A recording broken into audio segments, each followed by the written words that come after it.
Chapter 27. This chapter describes how Sai Baba favored his devotees by granting them religious books after he had touched and consecrated them for regular reading and certain other matters.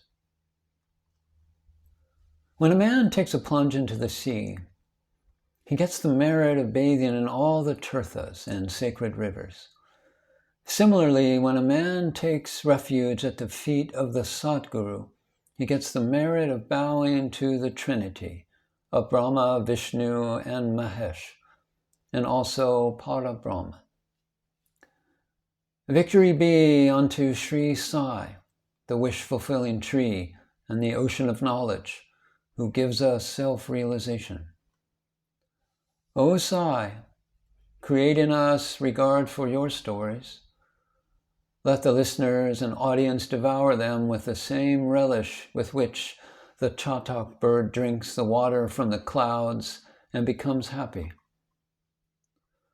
While listening to your stories, Baba, let them and their families get all the sattvic emotions. Let their bodies perspire and their eyes be full of tears. Let their prana be steady, and let their minds be composed, and let their hair stand on end, and have them cry, sob, and shake, while their hostilities and their distinctions, great and small, vanish.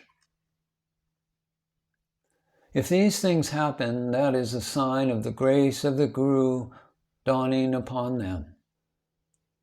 When these emotions develop in you, the Guru is most pleased and will certainly lead you on to the goal of self-realization.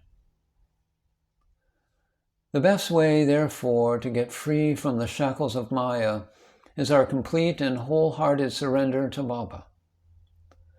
The Vedas cannot take you across the ocean of Maya. It is only the Sadguru who can do so and make you see the Lord in all creatures. The variety of imparting instructions followed by Baba has already been noticed in the previous chapters. In this, we shall deal with one respect of it. It was the habit of some devotees to take some religious books, of which they wanted to make a special study, to Baba and to receive the same back from him after they were touched and consecrated by Baba. While reading daily such books, they felt that Baba was with them. Once Mahajani came to Shirdi with a copy of Eknath Bhagavat. Shama took that book to read and taking it with him went to the masjid. There Baba took it from him, touched it, and turning some pages here and there, gave it back to Shama and asked him to keep it with him. When Shama said that it belonged to Kaka and had to be returned to him, Baba said, No. As I have given it to you, better keep it with you for safe custody. It will be of use to you. In this way, many books were entrusted to Shama. And Mahajani, after some days, came again with another copy of the same Bhagavat and gave it in Baba's hand. Then Baba gave it back as prasad and asked him to preserve it well and assured him that it would stand him in good stead. And he accepted it with a bow. Shama and Vishnu Sahasra Nama. Shama was a very intimate devotee of Baba, and Baba wanted to favor him in a particular way by giving him a copy of the Vishnu Sahasranam as prasad. This was done in the following way. Once Ramadasi, a follower of Saint Ramdas, came to Shirdi and stayed for some time. The routine he followed daily was as follows. He got up early in the morning, washed his face, bathed, and then after wearing a saffron-colored clothes and besmearing himself with sacred ashes, read the Vishnu Sahasranam, a book giving 1,000 names in praise of Vishnu, and held second in importance to only the Bhagavad Gita and the Atma Ramayana, the esoteric version of Rama's story. He read these books often, and then, after some days, Baba thought of favoring and initiating Shama with the Vishnu Sahasranam. He therefore called the Ramadasi to him and said to him that Baba was suffering from intense stomachache, and unless he took Senapods, a mild purgative, the pain would not stop, so he should please go to the bazaar and bring the drug. The Ramadasi closed his reading and went to the bazaar. Then Baba descended from his seat, came to Ramadasi's place of reading, took out the copy of the Vishnu Sahasranam, and coming to his seat said to Shama, "O Shama, this book is very valuable and efficacious, so I present it to you. You must read it. Once I suffered intensely, and my heart began to palpitate, and my life was in danger. At that critical time, I hugged this book to my heart, and then, Shama, what a relief it gave me. I thought that Allah himself came down and saved me. So I give this to you. Read it slowly, little by little. Read it daily, one name at least, and it will do you good." Shama replied that he did not want it, and that the owner of it, Ramadasi, who was a mad, obstinate, and irritable fellow, would certainly pick a quarrel with him. Besides, being a rustic himself, he could not read distinctly the Sanskrit letters of the book. Shama thought that Baba wanted to set him up against Ramadasi by this act of his, but he had no idea of what Baba felt for him. Baba must have thought to tie this necklace of Vishnu Sahasranam round the neck of Shama, as he was an intimate devotee, though a rustic, and thus save him from the miseries of the worldly existence. The efficacy of God's name is well known. It saves us from all sins and bad tendencies, frees us from the cycle of births and deaths. There is no easier sadhana than this. It is the best purifier of our mind. It requires no paraphernalia and no restrictions. Ramanama is so easy and so effective. This sadhana Baba wanted Shama to practice, though he did not crave for it. So Baba forced this on him. It is also reported that long ago Eknath Maharaj, in a similar way, forced this Vishnu Sahasranam on a poor Brahmin neighbor and thus saved him. The reading and study of this Vishnu Sahasranam is a broad, open way of purifying the mind, and hence Baba thrust this on his Shama. The Ramadasi returned soon with the Senapods. Anna Chintankanakar, who was then present and who wanted to play the part of Narada, the celestial rishi, who was well known for setting up quarrels between gods and demons, and vice versa, and informed him of what had happened. The Ramadasi at once flared up. He came down at once on Shama with all fury. He said that if it was Shama who set Baba to send him away under the pretext of stomachache for bringing the medicine, and thus got the book. He began to scold and abuse Shama, and remarked that if the book be not returned, he would dash his head before him. Shama calmly remonstrated with him, but in vain. Then Baba spoke kindly to him as follows: "O Ramadasa, what is the matter with you? Why are you so turbulent? Is not Shama our boy? Why do you scold him unnecessarily? How is it you are so quarrelsome? Can you not speak soft and sweet words? You read daily these sacred books, and still your mind is impure and your passions uncontrolled. What sort of Ramadasi you are? You ought to be indifferent to all things. Is it not strange that you should covet this book so strongly? For a true Ramadasi should have no attachment, but have equality towards all. You are now quarreling with the boy Shama for a mere book. Go, take your seat. Books can be had in plenty for money, but not men. Think well and be considerate. What worth is your book? Shama had no concern with it. I took it up myself and gave it to him. You know it by heart. I thought Shama might read it and profit thereby, and so I gave it to him. How sweet were these words of Baba, soft, tender, and nectar-like. Their effect was wonderful. The Ramadasi calmed down and said to Shama that he would take the Panchratni Gita in return.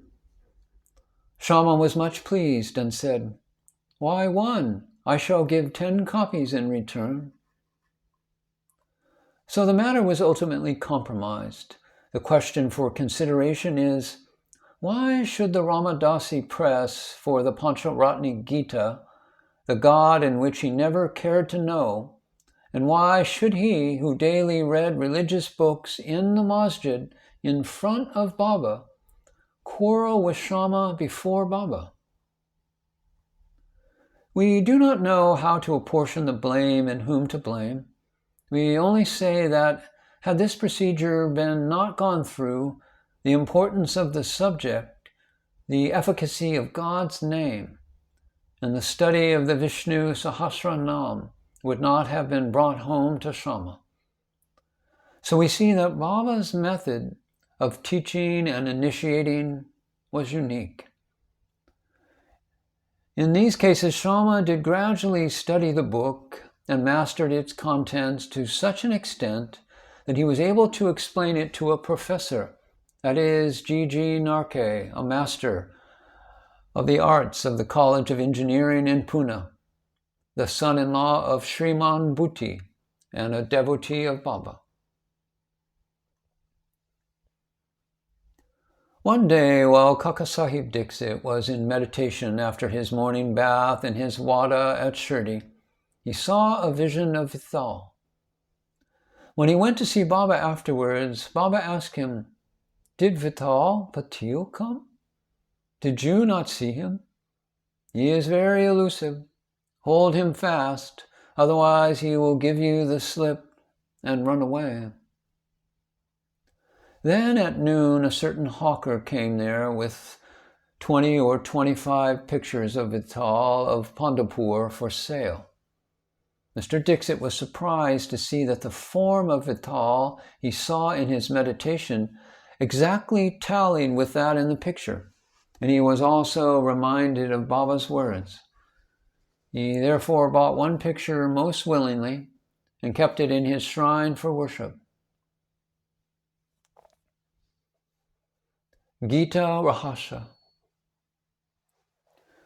Baba always loved those who study the Brahma Vidya, the metaphysics about the knowledge of Brahman, and encouraged them. To give an instance, once Bapa Sahib Jog received a post parcel. It contained a copy of the Gita Rahasya by Lokamanya Tilak. Taking it under his armpit, he came to the masjid and prostrated himself before Baba, when the parcel fell at Baba's feet. Baba inquired what it was. It was opened then and there, and the book was placed in Baba's hand. Baba turned some pages here and there for a few minutes, and took out a rupee from his pocket and placed it on the book, and handed the same with the rupee to Jog, and said to him, "Read this completely, and you will be benefited." Let us close this chapter with a description of the Karpadis. Once Dada Sahib Karpadi came with his family and lived in Shirdi for some months. The diary of his stay has been published in English in the Sri Sai Leela magazine. Dada Sahib was not an ordinary man. He was the richest and most famous advocate of Berar and was a member of the Council of the State of Delhi. He was very intelligent and a very good speaker. Still, he dared not open his mouth before Baba. Most devotees spoke and argued with Baba off and on, but only three, Karpade, Nulkar, and Bhuti, kept always silent. They were meek and modest, humble and good-natured. Dada Sahib, who was able to expound the Panchadashi, a well-known Sanskrit treatise on Advaita, said nothing or uttered no word when he came to the masjid before Baba.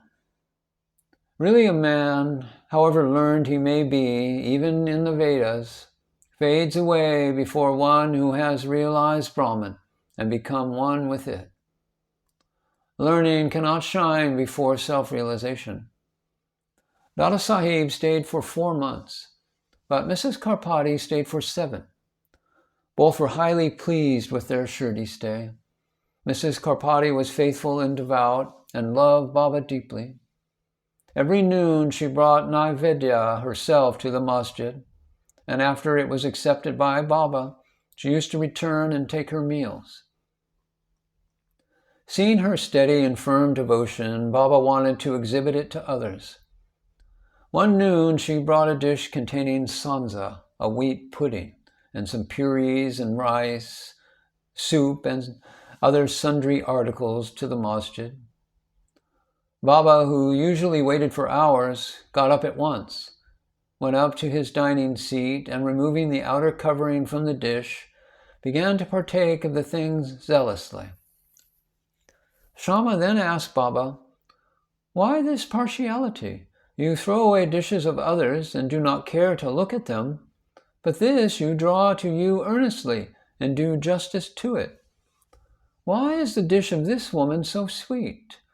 This is a problem for us." Baba then explained, "This food is really extraordinary. In former birth, this lady was a merchant's fat cow yielding much milk. Then she disappeared and took birth in a gardener's family.